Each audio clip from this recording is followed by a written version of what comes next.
Government का बहुत अच्छा प्लान है पीएसबी मंथन 2.0। ये प्लान क्या होने वाला है, इसमें क्या क्या होने वाले हैं, आज हम डीप डाइव करेंगे इसके ऊपर। मंथन में ऐसा क्या होने वाला है कि इंडिया डेवलप्ड नेशन में आ जाएगा।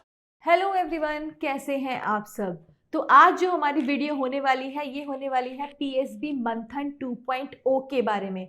गवर्नमेंट का बहुत अच्छा प्लान है पीएसबी मंथन 2.0। ये प्लान एक्चुअली क्या है, ये प्लान क्या होने वाला है, इसमें क्या क्या होने वाले हैं, आज हम डीप डाइव करेंगे इसके ऊपर और बात करेंगे पीएसबी मंथन 2.0 की। राइट, तो चलिए जल्दी से हमारी वीडियो शुरू करते हैं और जानते हैं इसके बारे में बहुत कुछ। राइट, तो आइए शुरू करते हैं इसको। तो सबसे पहले पीएसबी मंथन 2.0 है क्या। ये इंडिया का एक विजन है कि इंडिया डेवलप्ड नेशन बन जाए बाय 2047। पब्लिक सेक्टर बैंक को टॉप 20 बैंकों में शामिल करने का बहुत बड़ा मकसद है मंथन 2.0 का। पब्लिक सेक्टर बैंक जो होते हैं वो बैंक होते हैं जो एक कंट्री का सेंट्रल बनने का मिशन को कंप्लीट करते हैं। राइट, तो इसलिए मंथन 2.0 में इसे इंक्लूड किया जा रहा है। बीएफएसआई सेक्टर एक वो सेक्टर होता है जो किसी भी कंट्री की इकोनॉमी को बहुत बूस्ट करता है। ठीक है ना। तो अब ये मंथन में ऐसा क्या होने वाला है कि इंडिया डेवलप्ड नेशन में आ जाएगा, चलिए जानते हैं इस बारे में। राइट, तो पहले है विजन 2047। तो ये विजन 2047 क्या है। विजन 2047 के अंदर विकसित भारत मिशन है। विकसित भारत @ 2047 यानी इंडिया का प्लान है कि भाई 2047 में इंडिया डेवलप्ड नेशन बन जाए। राइट, की पिलर्स कौन से होने वाले हैं, इसके जो की पिलर्स हैं वो है economy, digitalization, infrastructure and governance. क्योंकि बीएफएसआई सेक्टर है ना, वो हर एक इकोनॉमी की बैकबोन होती है। अगर बीएफएसआई सेक्टर में नए नए ट्रांसफॉर्मेशंस हो रहे हैं, फिनटेक आ रहा है, एआई आ रहा है, डिजिटलाइजेशन आ रहा है, इसका मतलब इंडिया ग्रोथ कर रहा है। राइट, तो विकसित भारत 2047 का ये ही प्लान है कि इंडिया की जो इंडिपेंडेंस है उसको 100 साल पूरे हो जाएंगे और 100 साल के अंदर इंडिया डेवलप्ड कंट्री में शामिल हो जाए, इसलिए ये मिशन चलाया गया है। राइट, अब आते हैं पीएसबी मंथन 2.0 में ये एक्चुअली भाई है क्या। ठीक है ना। तो पीएसबी मंथन 2.0 एक कॉन्क्लेव ऑर्गेनाइज हुआ था ministry of finance and DFS के बीच में। ठीक है, इनका एम ये था कि ऐसी स्ट्रैटेजीज बनाए जिससे कि पब्लिक सेक्टर बैंक की ग्रोथ हो जाए, पब्लिक सेक्टर बैंक और भी ज्यादा ग्रो करें। राइट, तो इसका डिस्कशंस क्या हुआ, इसका जो डिस्कशंस हुआ वो गवर्नेंस के बारे में हुआ, जो टेक्नोलॉजी पीएसबीज में होती है उसके बारे में हुआ, risk management and global competitiveness की बात हुई कि ग्लोबल कॉम्पिटिटिवनेस में हमारे इंडिया के जो पब्लिक सेक्टर बैंक है वो कहाँ पे स्टैंड करते हैं। तो भाई अभी बात करें, अगर मैं बात करूं आपसे बोलूं कि एसबीआई बैंक क्या है, तो आप बोलेंगे एसबीआई बैंक और एचडीएफसी बैंक ऐसे बैंक है जो कि हमारे इंडिया के लीडिंग बैंक्स हैं। बिल्कुल सही है, बिल्कुल ट्रू है। पर क्या ये बैंक्स ग्लोबल इकोनॉमी में ग्लोबल टॉप बैंक की लिस्ट में शामिल है, वहां पे इनका क्या प्लेस है। तो आइए मैं आपको बताती हूं। एसबीआई का प्लेस है 43rd एंड एचडीएफसी का प्लेस है 73rd टॉप 100 बैंक्स में पूरे वर्ल्ड के। तो इंडिया का मिशन है कि जो पब्लिक सेक्टर बैंक्स है, जो पीएसबीज हैं, कम से कम 2 पीएसबीज को टॉप 20 लिस्ट में शामिल करना ही करना है बाय 2047। और इसके लिए गवर्नमेंट जुड़ गई है, इसके लिए गवर्नमेंट ने काम करना शुरू कर दिया है। देखिए जी, सबसे ज्यादा यहाँ पे काम करना पड़ेगा डिजिटलाइजेशन के मामले में, fintech, AI, cyber security and risk management.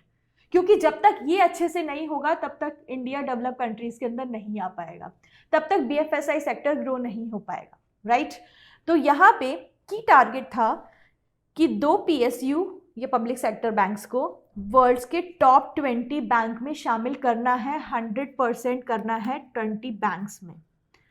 World top 20 banks में इंडिया के 2 पीएसयू बैंक्स, पीएसबी बैंक्स होने ही चाहिए, इट्स अ मस्ट। ठीक है जी। तो इसका growth to be achieve primarily through organic expansion. इसके लिए इंडिया छोटे छोटे पीएसबी बैंक्स का मर्जर भी कर सकती है। ये एक स्ट्रैटेजी हो सकती है, अभी अनाउंस नहीं किया है, बट यस हम ये मान के चल सकते हैं कि फ्यूचर में जितने भी छोटे छोटे पब्लिक सेक्टर बैंक्स हैं उनको मर्ज करके बड़ा बैंक बनाया जा सकता है। एक्सपेंशन बहुत इंपॉर्टेंट है। अगर एक्सपेंशन नहीं होगा पीएसबीज का तो एडवांसमेंट्स नहीं आएंगी, एडवांसमेंट नहीं आएगी तो कोई नहीं जानेगा इंडियन बैंक्स को, राइट? तो इसलिए इट इज़ वेरी इंपॉर्टेंट। अभी हम करंट परफॉर्मेंस अगर पीएसबी की देखें तो FY25 में जो प्रॉफिट है वो पीएसबी में आया है 1.78 lakh crore, 26% growth. NPA reduce हुई है फ्रॉम 2.58%, 2021 में 9% थी, अब ये रिड्यूस होकर 2.58% हो गई। देखिए इसको हम कहते हैं रिस्क मैनेजमेंट, कि पीएसबी में रिस्क मैनेजमेंट कितनी अच्छी तरह से चल रहा है कि एनपीएस कम हो गई हैं, और वो ज़रूरी भी है, राइट? अगर इंडिया को डेवलप होना है, बैंकिंग सेक्टर को डेवलप होना है तो एनपीएस तो कम करनी ही पड़ेंगी, राइट?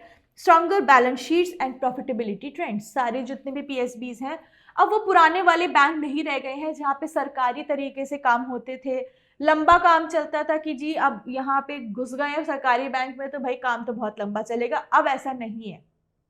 तो अब आप अगर बैंक से आएंगे आपको सारी सुविधाएं अच्छी तरीके से मिलेंगी, नए नए इनोवेशंस मिलेंगे, नई नई फिनटेक टेक्नोलॉजीज इंश्योर्ड हुई है, ताकि जो इंडिया का जो ग्लोबलाइजेशन है, जो एक्सपेंशन है, इंडिया की जो एडवांसमेंट है वो दिखे बाहर की कंट्रीज में, राइट? फोकस एरिया क्या रहने वाला है? जैसा मैंने आपको बताया digital banking and AI adoption it's a must.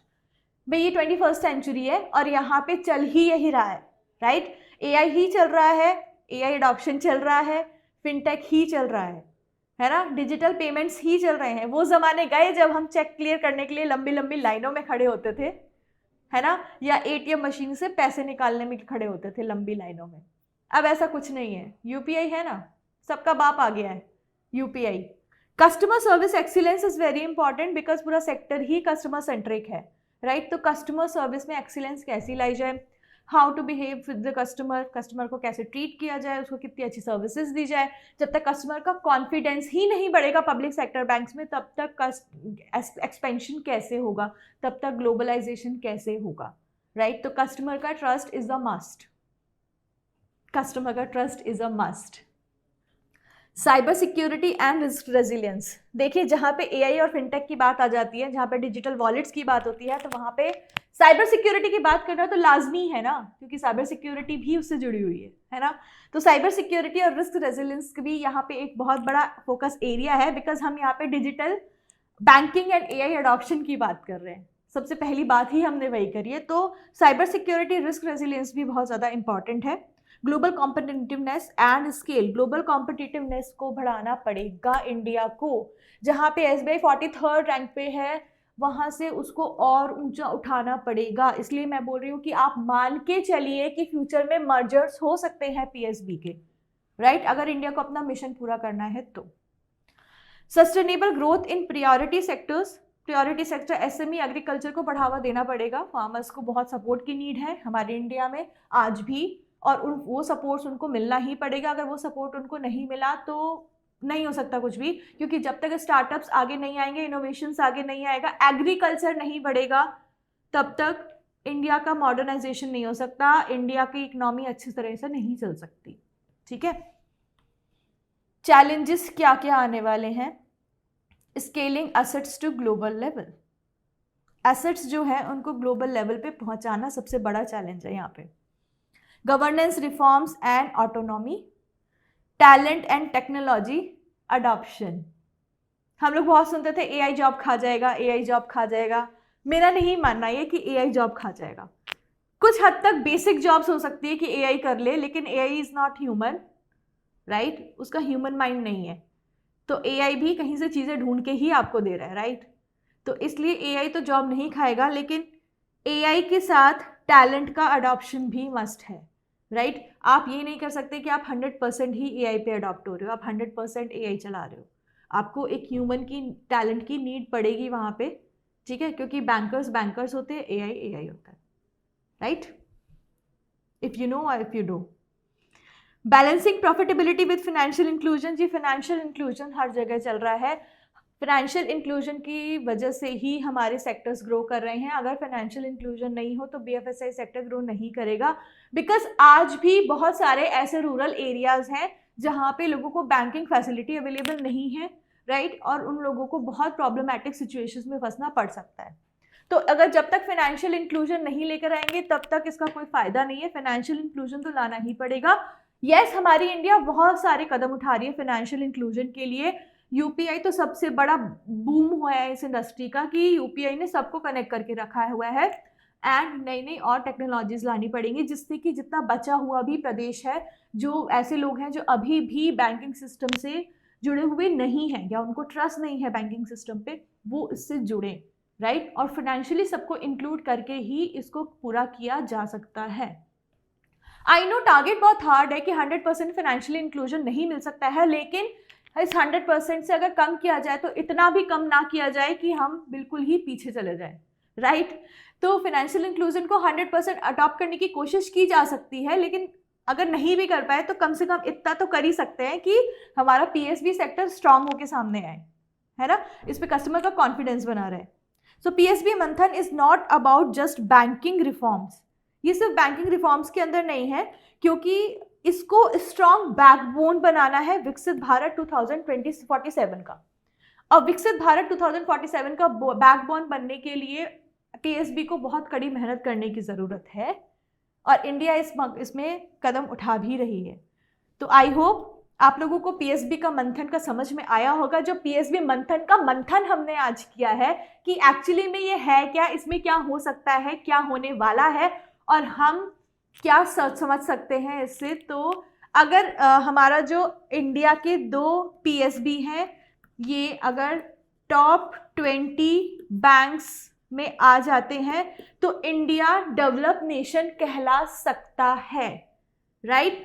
तो और ऐसी वीडियोस के साथ हमारे साथ जुड़े रहिए। आपको बैचेस के बारे में एक्सप्लोर करना है तो pw.live पे जाइए, हमारे फ्री बैचेस वहाँ पे हैं, हमारे पेड बैचेस वहाँ पे हैं, जाइए एक्सप्लोर करिए और बैचेस का फ़ायदा उठाइए। इंटरव्यू प्रिपरेशन किसी भी सीरीज़ आ रखी है वो भी आप देख सकते हैं।